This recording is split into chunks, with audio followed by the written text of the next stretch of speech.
विद्यार्थी मित्र, आपण दिल्ली सल्तनतच्या संदर्भातनं अभ्यास करत आहोत आणि या दिल्ली सल्तनतचा भाग तिसरा म्हणजे तुगलक डायनेस्टी, म्हणजे तुगलक काळातील इतिहासाचा आपण अभ्यास करणार आहोत.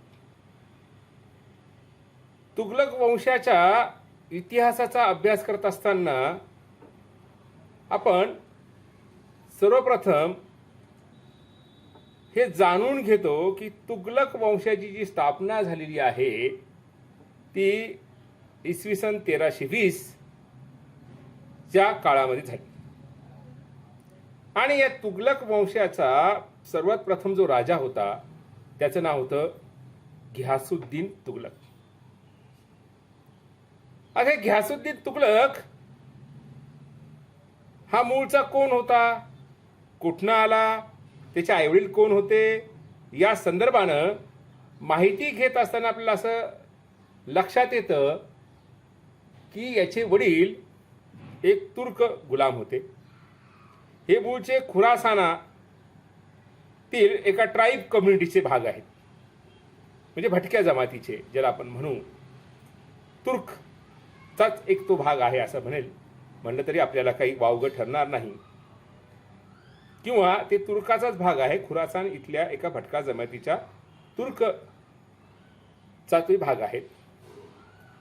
ते स्लेव असताना भारतात आले आणि गुलाम वंशाच्या आणि नंतर आपण बघतो खिलजी वंशाच्या काळामध्ये त्यांनी सामान्य आणि सैनिकी प्रशासनामध्ये किंवा सैनिक म्हणून आपलं काम करायला सुरुवात केली.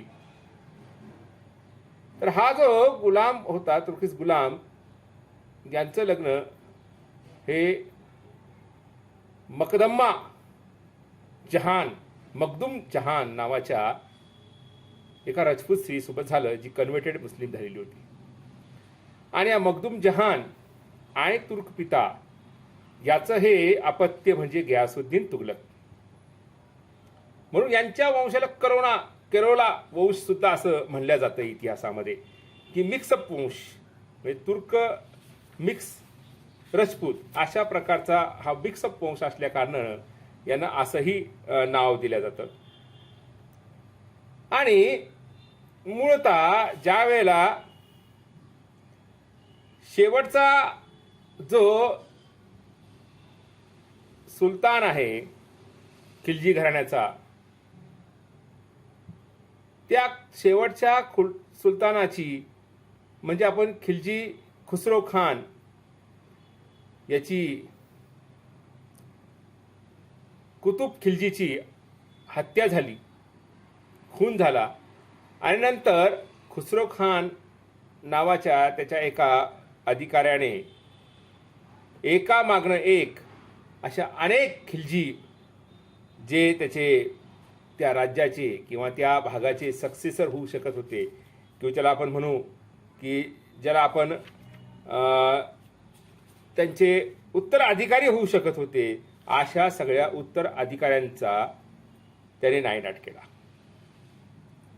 आणि या खुसरो खानने जे असं एक भयानक असं षडयंत्र रचलं, त्या षडयंत्रामध्ये मुबारक शहाची हत्या झाली. आणि त्यानंतर आपण बघतो की अल्लाउद्दीन खिलजीचे अनेक जे पुत्र होते आणि नंतरचे जे वारसदार होते त्यांच्या हत्या होत गेल्या. आणि आपण बघतो की हत्येचा एक रक्तरंजित असा इतिहास तिथं कोरल्या गेला. ही बाब जे याला समर्थन करणारे नव्हते खुसरो खानला, अशा लोकांना ती पटली नाही. अत्यंत घाणेरडं हे त्यांना वाटलं, अत्यंत क्रूरतापूर्ण हे प्रकार आहे असं त्यांच्या लक्षात आलं. पण ह्या बाबी मुस्लिम इतिहासामध्ये होत राहिलेले आहेत मित्र. तर हे वाटल्यामुळे अनेक अमीरांनी या बाबीला नाकार द्यायचं ठरवलं. परंतु गोष्ट अशी होती की जे अमीर होते, हे खुसरो खान जो होता, याला एका हिंदू गटाचं समर्थन होतं आणि त्याच्या समर्थनाच्या बळावरती तो दिल्लीच्या तख्तावरती काही काळ आरूढ झाला. परंतु आपण असं बघतो की अमीरांचा आणि तुर्क, अरब, इराणी हे जे काही बाकीचे परकीय मुस्लिम आहेत यांना ही अमान्य अशी गोष्ट होती. त्यांनी एकत्र आले ते घियासुद्दीन तुघलकच्या नेतृत्वामध्ये आणि याच्या विरोधात बंड पुकारलं।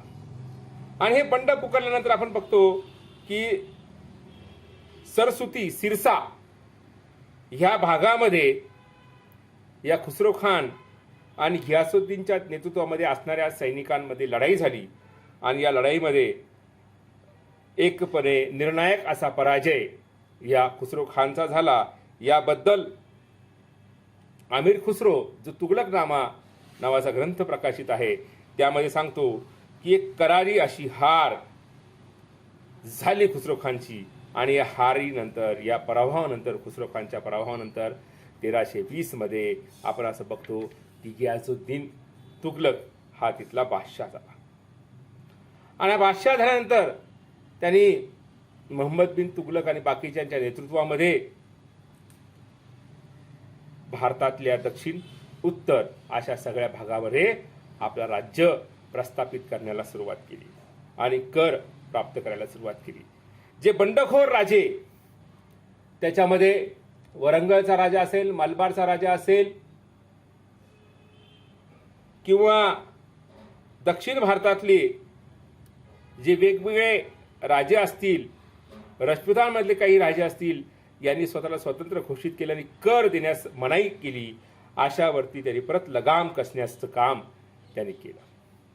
आणि हे करत असताना ज्या वेळेला दक्षिण दिल्लीमध्ये एका ठिकाणी कार्यक्रमाला जात असताना एक टेम्परवरी लाकडाचा मंडप उभारला होता। त्या मंडपाखाली तो आला आणि ते मंडप एक चांगल्या दर्जाचा नसल्या कारणाने तो मंडप त्याच्या अंगावर कोसळला आणि त्याचा मृत्यू झाला।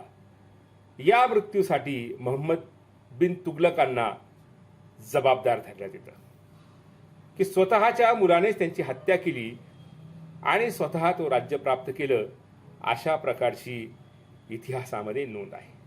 म्हणून आपण बघतो की इथे 1325 ला घियासुद्दीन तुघलकचा राज्यकारभार संपलेला आहे आणि नवीन मोहम्मद बिन तुघलकाचा राज्यकारभार सुरू झाला। आता हा मोहम्मद बिन तुघलक हा 1325 ते 1351 पर्यंत दिल्लीच्या तख्तावरती आरूढ होता, परंतु याचा राज्यकारभार विरोधाभासानं भरलेला आहे मित्र। याला इतिहासामध्ये अत्यंत अंतर्विरोधी निर्णय घेणारा सुलतान म्हणून मानलं जातं। आता हे अंतर्विरोधी निर्णय काय आहेत तर काही निर्णय आपण बघतो की वरंगलवरती जो राजा तिथे होता त्याच्यावरती त्यांनी स्वतःची लगाम कसण्याचा प्रयत्न केला। मलबारवरती तामिळनाडूमध्ये त्यांनी आक्रमण करण्याचा प्रयत्न केला, जो कर्नाटक आणि तामिळनाडूच्या मधला जो भाग आहे। देवगिरीच्या राजधानीवरती त्यांनी परत एकदा अभियान काढलं, जसं अल्लाउद्दीन खिलजीने काढलं त्या पद्धतीचं, कारण तिथले राजे हे स्वतःला स्वतंत्र घोषित केलं होतं त्यांनी आणि कर देण्याचं अमान्य केलं होतं आणि त्यांनी परत त्याच्यावरती वचक बसवला आणि तो भाग आपल्या ताब्यात घेतला हे निश्चित। परंतु मात्र नंतर त्यांनी 1327 ला एक चमत्कारिक निर्णय घेतला की मुघलांच्या आक्रमणाला कंटाळून आपली राजधानी जी दिल्लीला आहे ती भारताच्या मध्यवर्ती ठिकाणी म्हणजे दौलताबादला आपण ट्रान्सफर केली पाहिजे, अशा प्रकारचा एक विचित्रसा निर्णय त्यांनी घेतला। बरं, हा निर्णय घेतला तर घेतला, परंतु दिल्लीची संपूर्ण प्रजा आणि दिल्लीचे संपूर्ण अमीर वर्ग, इंटेलेक्च्युअल वर्ग, कवी, लेखक, कष्टकार आणि कलाकार वर्ग या सगळ्यांना त्यांनी दिल्लीवरनं दौलताबादला ट्रान्सफर होण्याचा आदेश दिला। या ट्रान्सफरमध्ये आपण बघतो की फार मोठ्या प्रमाणामध्ये मृत्यू झाले, लोक मारल्या गेले प्रवासामध्ये आणि तरीही लोकांनी तिथे प्रवास केला। 1333 पर्यंत 1334 पर्यंत त्याची ही योजना कार्यरत राहिली। त्यांनी तिथे मोहल्ले बसवले, कामगाराचा वेगळा मोहल्ला, अमीर वर्गाचा वेगळा मोहल्ला, नोबिलिटीचा वेगळा मोहल्ला, असं दौलताबादला त्यांनी एक विकासाचं स्वरूप आलं। त्याची ती योजना चांगली होती की भारताच्या मध्यवर्ती ठिकाणी राजधानी आणणं ही त्याची योजना चांगली होती। परंतु याच्यानं काय झालं की मुघलांचं आक्रमण आणि राजपुतानांचा भाग जो आहे तो स्वतंत्र पणे आपला कारभार करायला त्याने रिवोल्ट आणि बंडखोरी पुकारली. आपण असं बघतो की 1335 मध्ये दिल्लीमध्ये बंडखोरी सुरू झाली आणि बंगालमध्ये विद्रोह व्हायला सुरुवात झाला. एवढंच नाही तर राजस्थानमध्ये सांगोली हरियाणाचा भाग जो हमीर सिंगच्या नेतृत्वातला होता त्याने स्वतःला स्वतंत्र घोषित करायला आणि तिथं बंडखोरी केली, विद्रोह केला. आणि मग त्याच्या लक्षात आलं की ही योजना फसलेली आहे आणि परत मग त्याने 1333 नंतर दिल्लीला आपली राजधानी हलवली. दुसरी त्याची चमत्कारिक जी योजना होती की टोकन करन्सी लागू करणं. ज्या काळामध्ये सोन्याचं, चांदीचं आणि अशा प्रकारच्या नाण्याची वापरण्याची व्यवस्था होती, वस्तू विनिमय पद्धती होती, त्या काळामध्ये चामड्याचं टोकन नाणं चालवण्याची हिंमत या राजाने केली. वास्तविक पाहता ही योजना आजच्या काळाच्या दृष्टीनं काही गैर होती असं आपण म्हणू शकत नाही. कारण आज आपण कागदाच्या नोटा चालवतो आणि कागदाच्याच नोटा नाही तर आज आपण फोन पे करतो, आभासी मनी, म्हणजे ज्या पैशाचं अस्तित्वच नाहीये, पेड झालं. अशा प्रकारच्या करन्सीच्या माध्यमाचा वापर आज आपण करतो. पण हे वर्ष आहे 2022 मित्र. परंतु 13व्या शतकात, 14व्या शतकात अशा प्रकारचं क्रांतिकारक भूमिका घेणं आणि त्याला कुठल्याही प्रकारचं रीतसर प्लॅनिंगचा अभावानं चालवणं हे शक्य नव्हतं. म्हणून लोकांनी वेडा मोहम्मद अशा प्रकारची उपमा आणि इतिहासकारांनी त्याला दिली मित्र. आणि नंतर हे टोकन करन्सीचं नाणंही त्याला वापस घ्यावं लागलं. त्यानंतर दुआबा परिसरामध्ये म्हणजे गंगा यमुनेच्या खोऱ्यामध्ये त्यांनी अधिक टॅक्स लावण्याची भूमिका घेतली. ठीक आहे, तिथं पाण्याची व्यवस्था आहे, गंगा यमुनेचा नदीचा किनारा आहे, तिथं पाणी मुबलक प्रमाणात मिळतं, चांगल्या प्रकारचे पीक होतात. पण ज्यावेळेला त्यांनी टॅक्स इन्फोर्स केला त्यावेळेला तिथं दुष्काळ पडलेला होता आणि यातून मग जनतेमध्ये एक मोठा विद्रोह निर्माण झाला. आणि आपण असं बघतो की मोहम्मद तुगलक त्याला ही परेशानी झेलावं लागली. या परेशानीमुळं त्याच्या राज्याचा अंत व्हायची वेळ आली मित्र हो. आपण असं बघतो की नंतर 20 मार्च 1351 मोहम्मद तुगलकचा थट्टा म्हणजे सिंध येथे त्याचा मृत्यू झाला. आणि त्याच्या मृत्यूनंतर आपण बघतो की त्याचा चुलत भाऊ फिरोजशाह तुगलक हा गादीवर आला. फिरोजशाह तुगलक आणि कुठल्याही स्वाऱ्या केल्या नाहीत मित्र, कुठलेही आक्रमण केले नाहीत. परंतु जो भाग मोहम्मद बिन तुगलकाच्या मृत्यूनंतर काही लोकांनी स्वतंत्र म्हणून घोषित केला, अशा काही भागावरती त्यांनी आपलं वर्चस्व निर्माण करण्याचा प्रयत्न केला. त्यांनी जे काही शाही आमिर खेमे होते त्यांच्याकडनं मदत घेण्याचा प्रयत्न केला. परंतु त्याला त्या फारसं यश आलं नाही. त्याने स्वतःचा आपला मुलगा फतेह खानला आपलं उत्तराधिकारी नेमलं, म्हणजे ते घियासुद्दीन नसरत शहा याला. परंतु आपण बघतो की त्यावेळेला तैमूरलंगचं आक्रमण भारतावर झालं आणि तैमूरलंगच्या आक्रमणामध्ये 1398 मध्ये प्रचंड मोठ्या कतली दिल्लीमध्ये झाल्या आणि स्वतः दिल्लीचा बादशहाच स्वतःचा जीव वाचवण्यासाठी पळून जाऊन गुजरातमध्ये लपला. या पार्श्वभूमीवर आपण बघतो की 1314 तुगलक घराण्याचा अंत झाला.